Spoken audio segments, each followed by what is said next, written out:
And we are live. I'm going to countdown. 1 minute countdown.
Well, hello, Mr. Duke Lowry. Can you hear me okay? I can hear you, but the million-dollar question is, can you hear me? I can hear you much clearer tonight. Much better. So folks are going to be happy with us tonight because they I don't hope have to so. listen to me talk in some foreign language, right? Yeah, it was just a little garbled last night, and hey, it was a technical glitch. I'll take responsibility because I should have had it corrected before we went live. So hopefully you'll sound much better. People can understand it better, and should sound much cleaner. Yeah. Well, I can't let you take responsibility for that. That is, computers don't make mistakes, people do, right?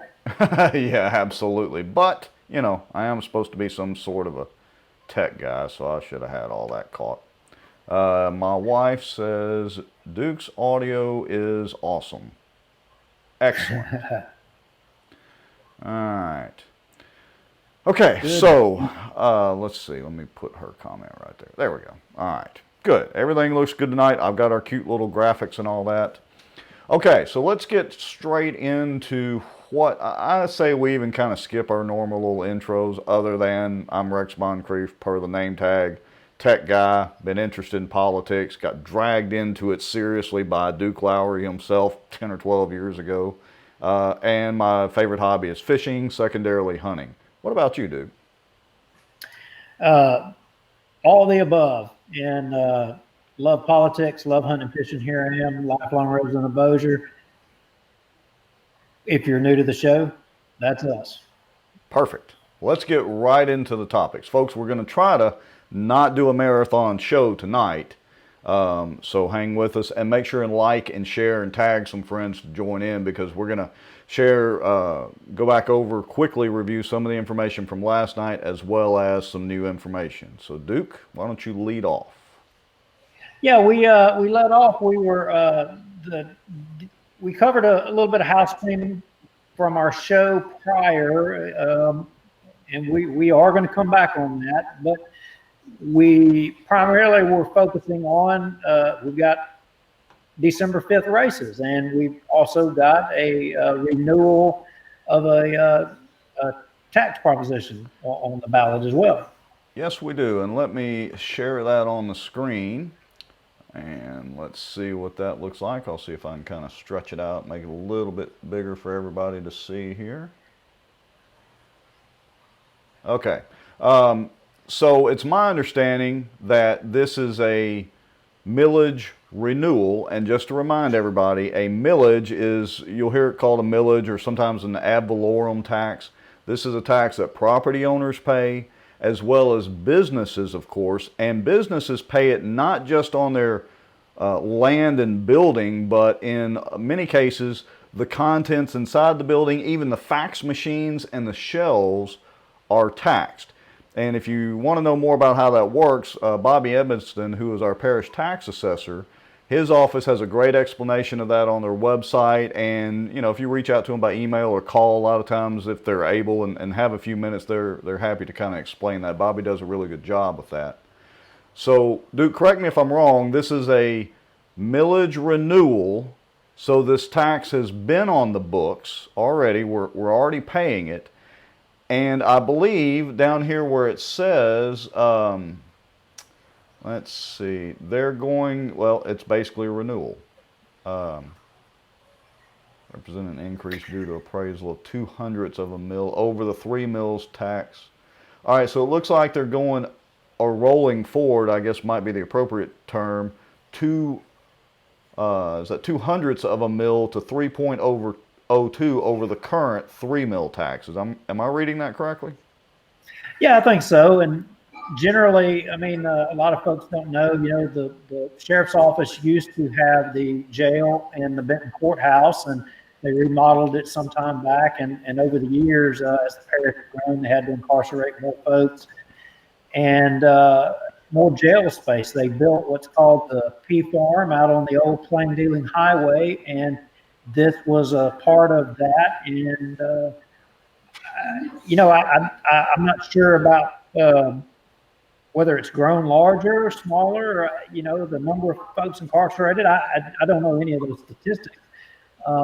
I do know that when you house prisoners, you're responsible for their medical care as well. You could only imagine with COVID and things right now. I would imagine that expense is getting even more out there.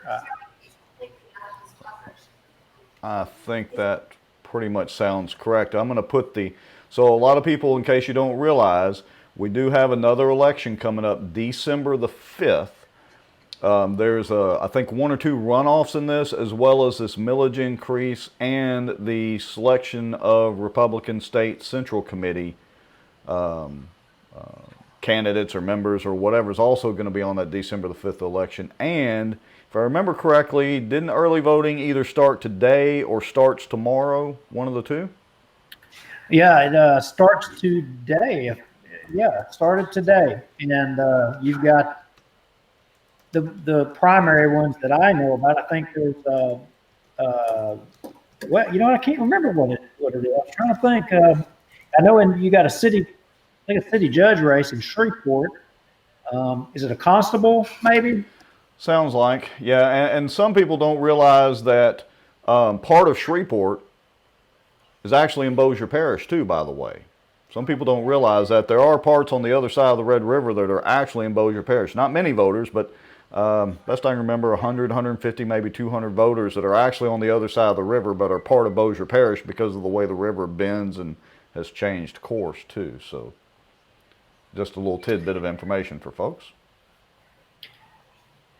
Yeah, so I think that renewal there is pretty straightforward. And, if folks want to support the sheriff's office and support the jail system, I think you're probably going to be voting in favor of that.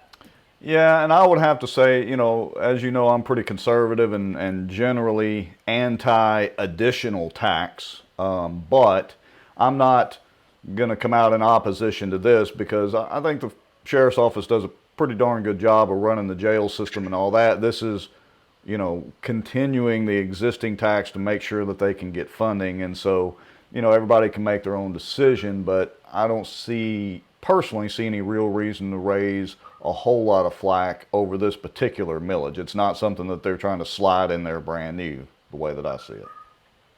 Yeah, I will say that this has kind of went under the radar. I had some folks calling me saying, man, I didn't hear anything about this. I didn't know anything about this. Why was it not on a election when there was a lot more people or a lot more things? And good grief, I don't know that I would have wanted it on the last ballot with so much stuff. I mean, right. You almost had to have a book to follow everything. Yeah, absolutely. So, all right, what's our next topic that we want to mull over? Well, last night we jumped off into connecting dots. You know how we like to connect dots, and I think we were talking about Cypress and all that. And I tell you, man, I've had a hankering to go have a fish fry and have a bunch of friends over. What about you? Yeah, I would love to have a fish fry, or maybe go rent that new $1 million but turned out to be a $40,000 event center that I don't think they've actually ever rented out or turned a dime on. But apparently, Duke, can just anybody go out to the Cypress Park that our tax dollars are paying for? What's the deal? I don't know. I don't know. I mean, there's been a couple of events, I think, right? Well, they've had a couple of events, but I don't remember getting an invitation. I mean, I'm probably not on their A-plus list anymore, obviously, but I don't remember getting an invitation. It seems like the most recent one they had, I'm calling it the brown-nosing fish fry, because the Cypress District board members only invited the Bossier City Council and the Bossier Parish Police Jury to this fish fry. Now, we're being a little coy about it, but the truth is, the park is closed, except RVers and private parties for the Cypress District board members. Well, why would they have done that? What is there any causal connection between any other events or anything? What? Well, it could have been, and let me see if I can get this up on the screen too. You know, being the cynical political guy that I am, this is a screenshot of a spreadsheet that I have that is publicly available on Google Sheets. If you go to our Bossier Watch Facebook page, I've got a post down, there'll be a couple, you know, scroll a little bit and you'll see it, where I've got this spreadsheet there. These are the monthly P&Ls from 2015 all the way to current as of last week for the Cypress District. I did a public information request. They sent that information to me in PDF. I recreated it using their exact data in a spreadsheet format that's easy to see, and I've got links to that. You can click, view it through your computer real easy. I have PDF copies if you want to print them out. And so this is a screenshot of it, but the interesting thing is, like I've been preaching about, they're losing money. They did as I've talked about, and I'll keep it very brief, they did a $3 million loan to bypass a ballot initiative, borrowed $3 million bucks. Since that time, they have spent pretty much all of that doing some improvements to the park, but the problem is their revenue hadn't really increased. They're only spending like a couple of $1,000s a year on marketing. How are you going to get more people out to that park if you do like no marketing? But here's something funny. This year alone, they have spent, what was it, about $202,000 on legal expenses alone this year. Let me see if I can bring that up on the screen here. Yeah, there we go. It's a little small. Let me see if I can make that a little bigger. Let's see here. So these are the legal expenses, and you can see right over here, I'm going to kind of try to highlight this or put a little square around it. There we go. That $202,000, that's how much the Cypress District has spent of our tax dollars and park fees and the landowner fees. $202,000 this year alone on lawyer fees from a law firm out of Caddo Parish. It's absolute insanity. Now, Rex, I'm sure that that's probably because there's a lot of contrarians in Bossier that are forcing the board up there to have to spend all of them. Well, let me just say, and you know, this is kind of beating a dead horse here, but I got to keep repeating it because there have been some new developments. There's 2 lawsuits against Robert Berry, who's the executive director. Robert Berry is the commissioner appointed by the Bossier Parish Police Jury. There are 4 or 5 of those guys that get appointed, one of them by the Bossier Parish Police Jury. And he has a lawsuit by the DA's office and the Attorney General's office, thank you Jeff Landry's office, for dual office holding, taking $127,000 a year salary while also being a commissioner, which is dual office holding. What you can see right here in the background, these are publicly available at the Bossier clerk's office. You can do a subscription, sign in there, and pull all these up. These are the court documents so far in those 2 lawsuits as the lawyers are wrangling back and forth while being paid, again, by our tax dollars. Berry has his own personal attorney, but the district has their law firm representing them in the DA suit. It's just this convoluted mess. So we're paying, the taxpayers are paying for lawyers to argue against the taxpayer. Yes, that is absolutely correct. Something like that. It's pretty much something like that. It's pretty much that simple. We're paying, we're paying a law firm to defend the people that the parish of Bossier and the state of Louisiana via Jeff Landry, the Attorney General's office, the taxpayers are paying to help defend the people that the taxpayers are suing. Now, but I want to get back to that fish fry, but you got me peaked. I mean, because I saw a picture. I know Mike Johnson was out there at that fish fry. I mean, so, but Jerry Fowler, I think, didn't Jerry Fowler say he was saving us hundreds of thousands? You got Jerry Fowler, but didn't he say Barberry was saving us hundreds of thousands and thousands of dollars? Well, technically, he said that he was saving us $750,000 in budget cuts. But here's the problem. Like I've been saying all along, they're in the red. Look, it's not just me. Travis Morehart, their CPA and auditor, who is also a well-respected CPA and auditor for the police, jury, and several other government entities, to quote him over and over and over in the red, even though they owe the banks $3 million. They're so far in the red that as of last week, when they sent me these financials, or I'm sorry, week before last, they haven't even made their $321,000 July payment for the bond. For the bond loan note that they owe each year. They haven't even been able to make that payment apparently this year because it's not showing on their financials. So it's not just me saying it, it's their own CPA and auditor. Oh, man, I will tell you. Well, hey, I need, Rex, I had someone message me that wants to come in and join our show and talk to a little bit of our audience, because we do have a little bit of audience that would appeal to this person, and they need to hear from him as well. And, okay. Well, let me pull up that link real quick, and you want it by text message, so you can text him, I would assume. Yeah. I hate to throw cold water on where we were going, but oh no, I can ramble on about that stuff all night, and we've got plenty more coming up. I'm going to have one of my little short, probably 3 to 5 minute videos coming up. Oops, I sent you the wrong link. Don't send him that one. I'll have a lot more information on that coming up in a shorter video. All right, there it is, the second link that you get in your text message. All right. So let's kind of tee up. Who is our guest coming in, and what is he going to speak about?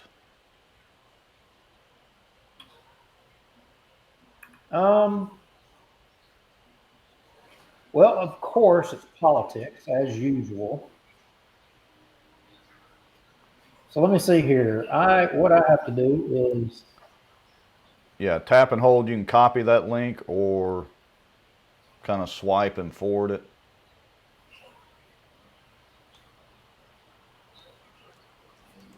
you want to go ahead and keep chatting a little bit while I work this out. And cover. So let me get him. Yeah, so no problem. So here's the deal, and I'm going to pull up a video here. Let's see if I can find it. So the short version of all that Cypress stuff is we're being taken to the cleaners as taxpayers. The park is losing money hand over fist. It's real simple math.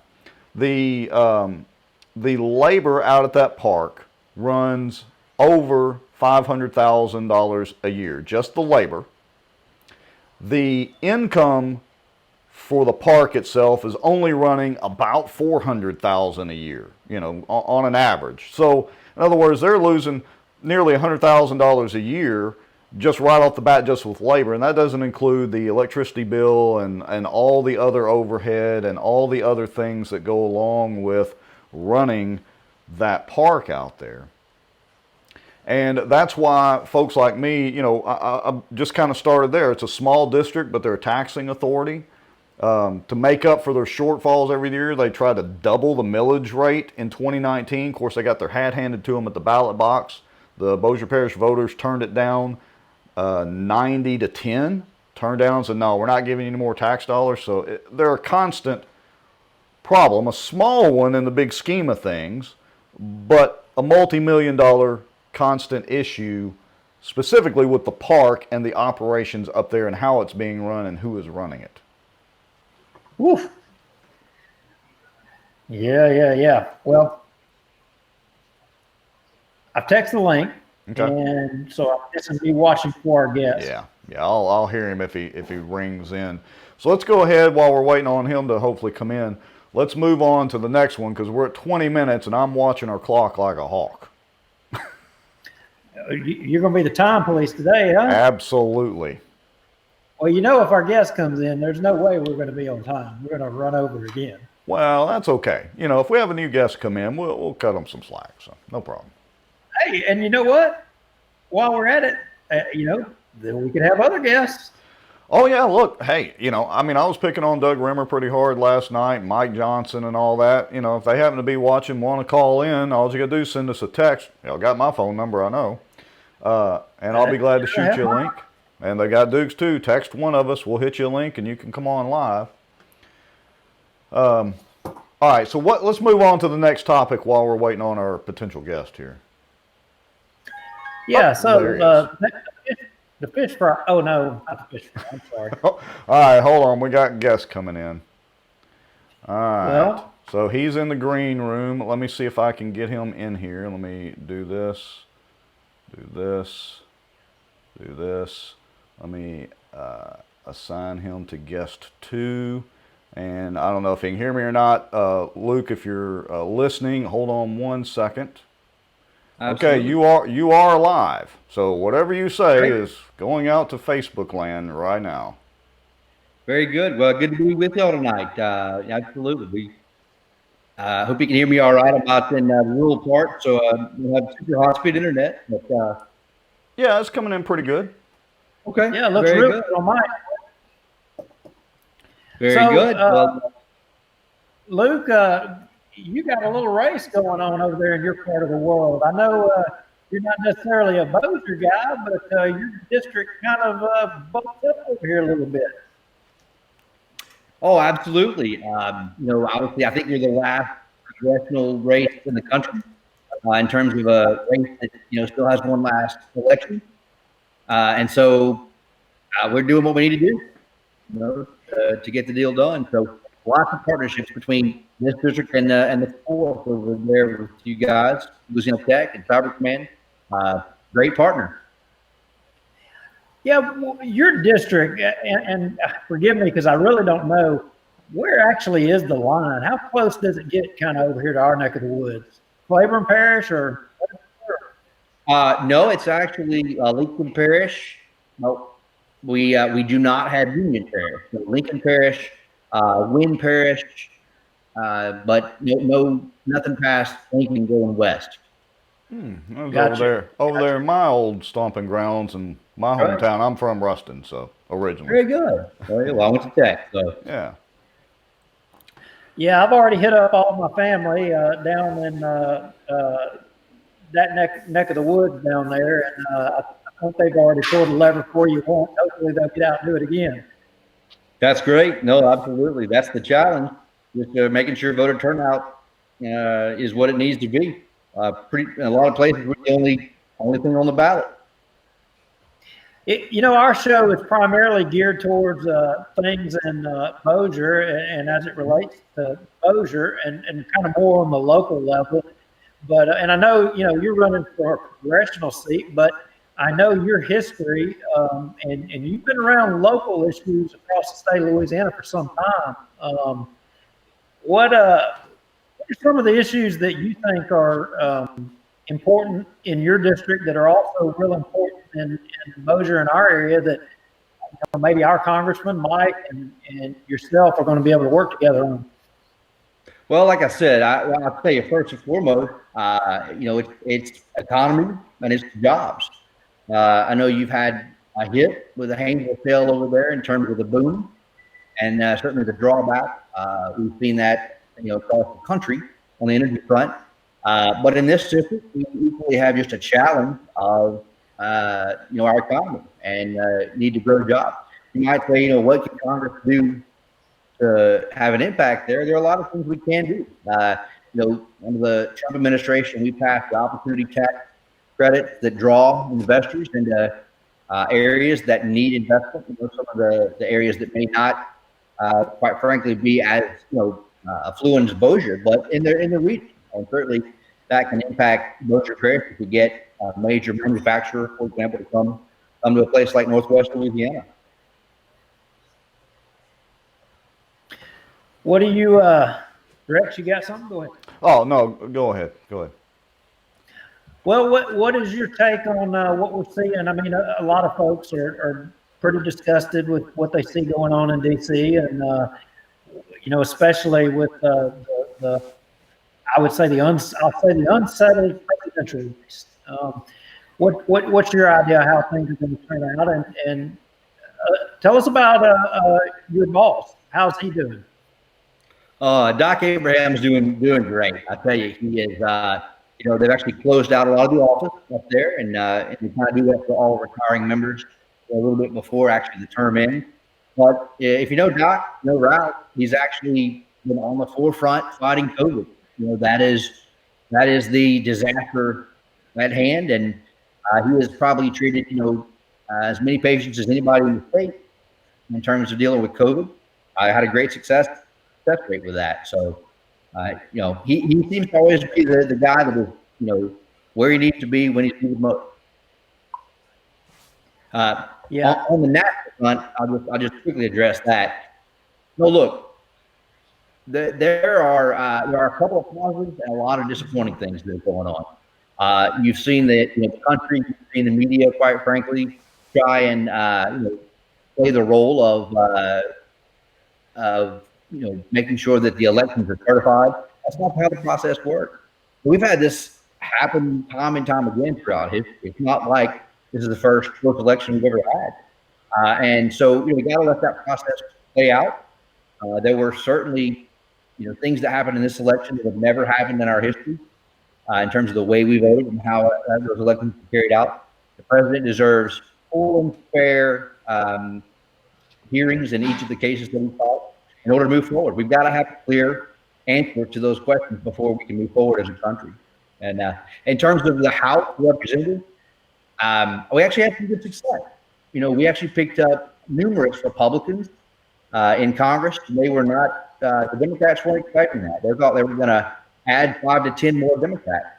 And, we've got the most women that have ever been elected in a freshman class of Republicans, Republican women, and also just diversity. We've got numerous, Hispanics that have run, and all of that is just where we need to be as a party to move forward. We've got to make sure that we are that line of defense against this radical left that wants to take our country off the deep end. Yeah. I got a question. So I'm kind of throwing this out of left field as I'm reading some of the comments coming in. Mm-hmm. We've got a fellow over here in Bossier Parish that has made it his mission over the last several years to constantly remind all of our Bossier citizens how terrible the roads are over here. And there's a lot of truth to it. You drive I-20 through Bossier and Shreveport and you pretty much get your teeth knocked in. I hate pulling my bass boat down I-20. It's crazy. So maybe for some of the folks out here watching, as a candidate, what could you do from a congressional office to help facilitate improvements in the roads, whether they're state roads, whether they're federally funded, or on the joint type deals such as I think the interstates are and all that? How can our Congress people help or try to expedite actually doing something about the poor condition of the roads? Right. Well, first and foremost, I think there is some agreement between Republicans and Democrats that we do need to spend some serious money on infrastructure. We've got crumbling roads really across this country. And certainly within Louisiana, we've had some of the worst that you've seen. Bridges, we all know bridges have been a huge issue. I remember working in the Haynesville Shale. You literally had pumping trucks that could not get to rigs because the bridges were not certified to handle the trucks cross, and that's all prohibitors economic success. So, I do think you're going to see money come down. I think that each region has got to have priorities. And they got to make sure that money they do get, goes to the right place. And in terms of the state, I think the state's going to also have to put up, their fair share if the state does that. So we've got some serious decisions to make. There's a lot of things that I don't believe the federal government should be involved in. I think it's involving way too many activities in our lives. But infrastructure, especially interstate infrastructure, absolutely critical. And I would also argue, rural broadband. Um, I know you've got rural areas in Bossier Parish that may not have high-speed internet. Quick example, I'll give you. I went to a small community in our district, and I went to visit a business called Southern Design, and they were actually one of the fastest-growing businesses in the country, in the middle of Concordia Parish. And actually, guy was 29 years old. He turned taking sheet metal into art, making an incredible multi, I guess you would say, multi-produced, if you will, art. And he's now, they're a multi-million-dollar company. The key, high-speed internet. And actually having people from New Orleans and Memphis and other places moving there. They've got 85, 90 employees. So that excites me. You don't have to be in the larger city to be able to have a great business, and for people, no matter where they come from, being able to have a job and stay in a place they love. Well, yeah, as a tech guy, I can appreciate that. I know there was some pretty good controversy up in Claiborne Parish because who is it? Cleco is the electric company up around Claiborne Parish, and they were trying to come in with their broadband over power line, and everybody got really upset when I think it was Foster Campbell pretty much shut it down for whatever reason. But they've got a valid point because I travel up in Haynesville and Homer and up around Lake Claiborne and all that, and sometimes trying to find a cell signal, a decent data signal up there on the cell side, and some of the customers I have up there, their internet access, it's like piping sunlight in. That's right. It's one of those things, if you have high-speed internet, you don't know how bad it is to not have it. Right. But I'm logged in tonight via my cell phone hotspot to make sure that my video goes through to you. So we've got work to do, and that's infrastructure. Just like the Eisenhower built the interstate, again, connecting people to the world via the internet, I think that's important. Not saying we should subsidize it, from the federal government, but we absolutely need to have some investment, to make sure that we get to those places that otherwise may not have profitability, to connect them. Right. Okay. Good answer. Yeah. Luke, now you've got a confangled district. I mean, it goes, I remember seeing Doc was down there at the Hurricanes, and somebody said, well, why is he down there? And I was like, well, he does care about, folks in South Louisiana. The district actually goes down there, right? It does indeed. I was there today. Actually was in Amite, Louisiana, part of my district.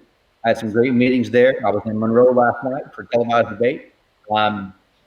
Yes, it is a large district, and it is not easy to get from Ashton to Bunkie to Bogalusa in one day.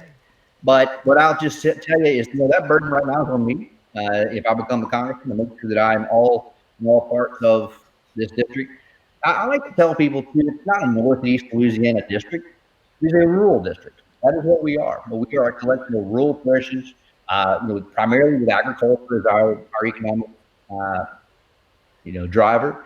And yes, there's a lot of miles between it, but there are also a lot of similarities. There really are. Yeah, Bogalusa and Bastrop, ironically, have a lot of similar challenges and strengths. Well, and we need to shift a few of them ducks that come down that Mississippi from over there a little west on the Red River. And, you think I can get a little help from you on that? You know what? I think we both deserve more ducks, to be honest. I just try to shoot them before they get south of here. So a lot of buddies tonight. I know getting ready to go hunting in the morning, but not in the card for me this weekend. I heard that.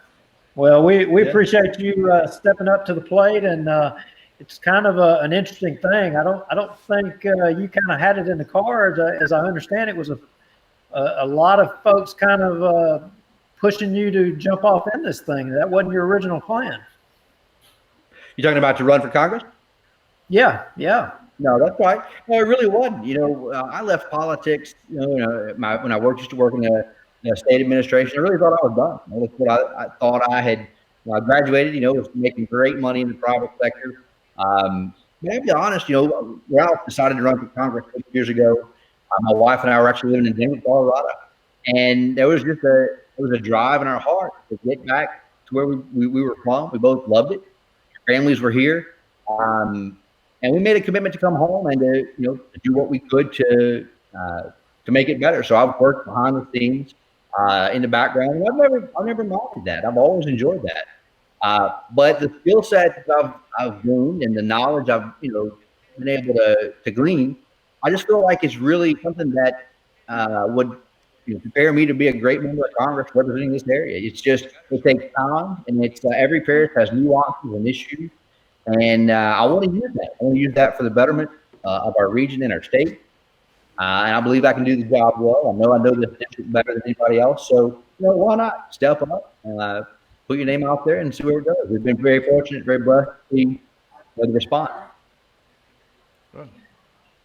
Well, we appreciate you coming on, and hopefully, you folks will get to know you that maybe didn't know you before. And absolutely, hopefully we'll come back in the future as Congressman Luke Letlow. That's right. I would love to do that. And again, I'm looking forward to joining your member of Congress up there and my friend Garrett Graves and Clay Higgins and Steve Police. We would be a good duo, I tell you. It's a very small crowd, but I would actually be one of the taller guys in. So looking forward to hopefully getting up there. I don't suspect you'll be a back row boy for long. Well, we're just going up there to do the work. So appreciate you guys for doing what you're doing. Keep up the fight. We got to make sure this conservative movement does not wane. So thank you guys. All right. Have a good evening. Thank you. Yes, sir. All right. Let me close this out. That actually went fairly well, considering he probably didn't have the greatest connection in the world. Yeah, he is. I don't know if he was home, but he is from Stark, Louisiana. Really? Yeah, you know where that's at, over there off of I-20. Oh, yeah, he's over around God's country over there. Hey, I want to circle back for a second. We had a comment come in. So I'm going to add this up to the broadcast. And so you should see it right there in the center of the screen. This is from Mark Smith. It says, the sheriff's office is not responsible for the medical care of inmates. The police jury has a medical staff of RNs that administer health care to patients, and the police jury pays for medications. And I think I remember when I was digging around the police jury's website and financials, I think I remember them seeing a job posting for like an LPN or something that they're looking for to hire, and I'm pretty sure it was for the jail. So that's kind of an interesting point that a lot of people may not know. Yeah, and he is right, and I should have remembered that from some past personal experience back. No, I wasn't incarcerated now. He also posted. Well, you remember, Rex, that time I came to bail you out? You remember? Yeah, exactly. And considering what we've been talking about the last few weeks, we both might be back up there before long. Who knows? I keep waiting to look for that bubblegum machine to come riding down my driveway any day. Yeah, so he also commented, said most of the inmates in the max are not from Bossier. They are ICE and other federal inmates because the feds pay more. Publish their monthly P&Ls and you'd see that. That might be something kind of interesting to dig into. I know that over the years there's been a lot of discussion about, is it profitable to house inmates and getting into halfway houses and things like that. There's a lot to that. I don't know that we're ready to go down that rabbit hole. We have a lot of rabbit holes to go down, there's no doubt. So, okay, what's our next topic? Well, I thought you were the clock police tonight. I'm watching it. We're at 39 minutes. So we got a few more minutes. A few more minutes. Well, you have anything I guess we can... new or entertaining you want to bring up since 24 hours ago? No, just, I'm still wondering about that fish. You said fish fry, and now all I can think about is, some of John DiGilarmo's fish. I mean... Yeah, no kidding. John DiGilarmo can cook some good fish. Absolutely, and it apparently must have gone better than the Cypress District's fish fry because, I wish any of them the best of health and all that, but apparently just a day or two after that fish fry, at least a couple of the commissioners have apparently contracted COVID, and they had to actually cancel their November public meeting because of that. They published it on their website, so we wish them the best of health and hope with that fish fry that nobody else was infected with the coronavirus and COVID.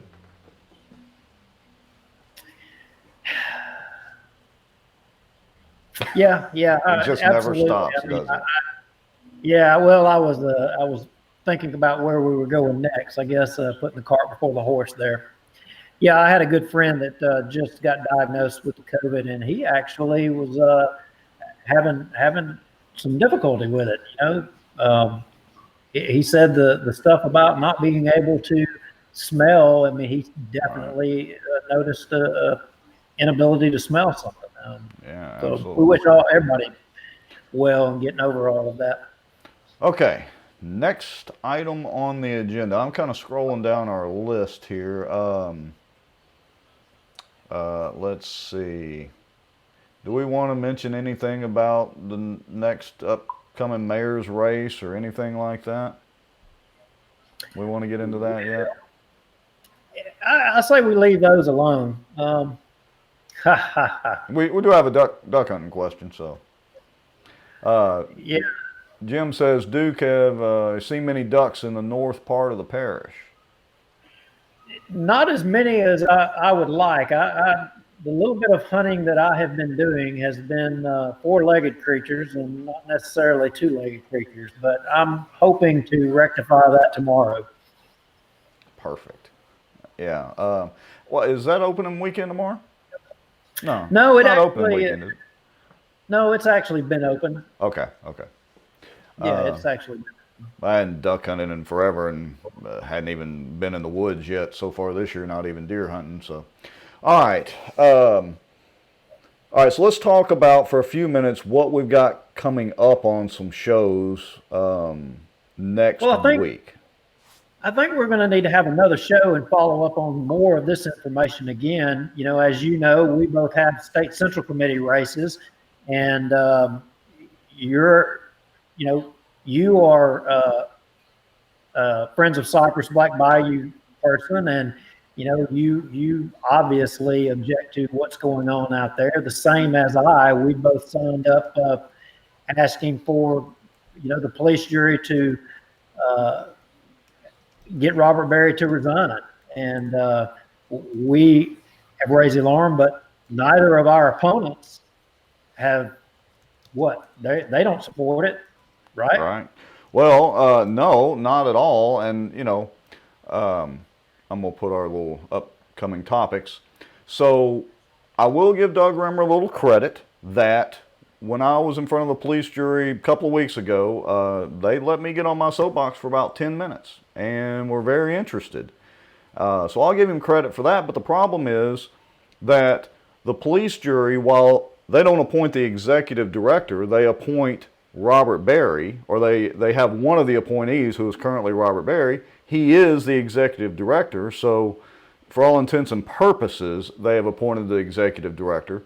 The issue of dual office holding has been brought up since 2013. Robert Berry actually tried to resign from being a commissioner when they tried to appoint him as executive director, and according to the district's own meeting notes, the Cypress District's meeting notes, he brought it up at a meeting that the police jury had refused to accept his resignation.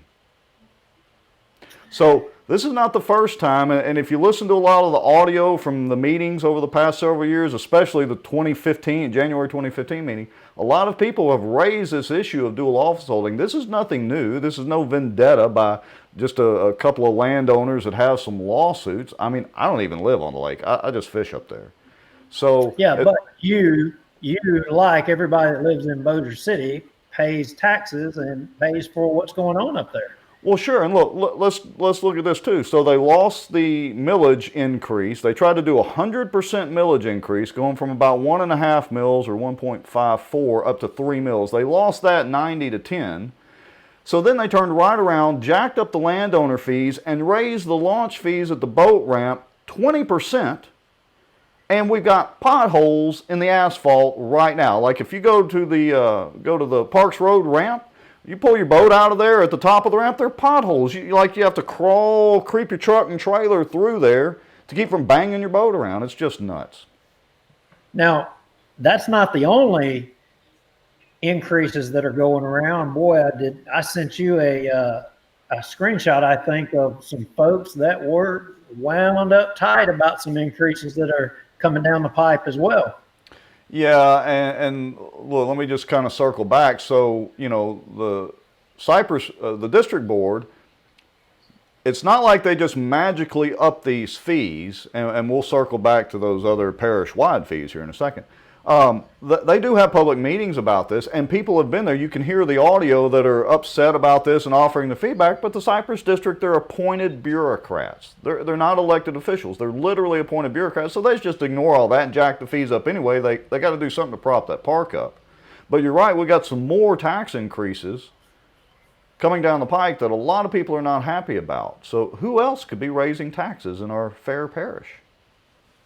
Well, we've been getting quite a bit of information and reports about the water and sewer district and the increases in those rates, and that probably potentially in the future, every year, there'll continue to be increases for some time. I really don't know all those numbers and haven't looked into it, but from what I'm seeing, there's a lot of folks that are pretty irritated, and we're definitely going to follow back up. I think we probably ought to get Barry Butler, who was involved in the police jury back during those days, and I know he knows those numbers inside and out. He's kind of been bird dogging that. Yeah, absolutely, and I just corrected my spelling there. I was in a hurry. Yeah, because I think I had seen an article that he may have shared to us from like 2012 or 2013 where the police jury was kind of saying the exact opposite of what they're saying now. It's like, oops, we miscalculated back then. We didn't know what we were doing back then, so just trust us now. We know what we're doing. We got to raise these fees to cover our mistake from back then. Is kind of how it looks to me. Yeah, I that's how it appears to be to me as well too. But again, maybe they want to come on and explain it. Maybe so. I'll just say this: I am so glad that the parish doesn't have the ability to raise our gas taxes, because I feel sure they would at least try to jack the gasoline tax up, 20, maybe 23 cents a gallon if they could. Well, don't let Doug Rimmer get a hold of it, because we know what Doug will do, right? Absolutely. He's just said it. He's in support of it. But I want to clarify something. At our first Republican Parish Executive Committee meeting, when he got up and spoke about he was nominated to be the chairman and got up and spoke, he said, I heard there were rumors that, I supported a tax, and that's not true.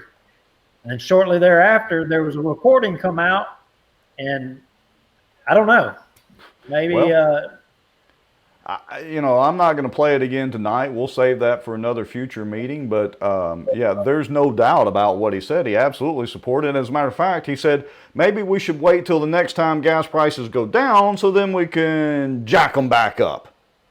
Doesn't sound like a real conservative Republican to me. Yeah, and again, this is rumor. We understood who, requested him to run or requested him to be the chairman. I don't know exactly what it was. Again, it's rumor, may not even be true, but some of the same people who are not apparently, they should be, but apparently are not involved in the Cypress issue. Well, it's like they try to keep their hands off, and just these particular people want to pull the strings in the background so that they've got some insulation when things like sound bites from a Keel radio interview are brought back to life. So I don't know. We'll just have to see what we can turn up. All right. Yes, we will. So we're at about 50 minutes. Nothing else to talk about, then we need to probably go get some dinner, or at least I do, and at some point start putting together some notes for the next show. Sounds good. We'll talk at you tomorrow. I'm going to go kill some ducks. Hey, Go get them. Tigers. Go get them. Talk to you later.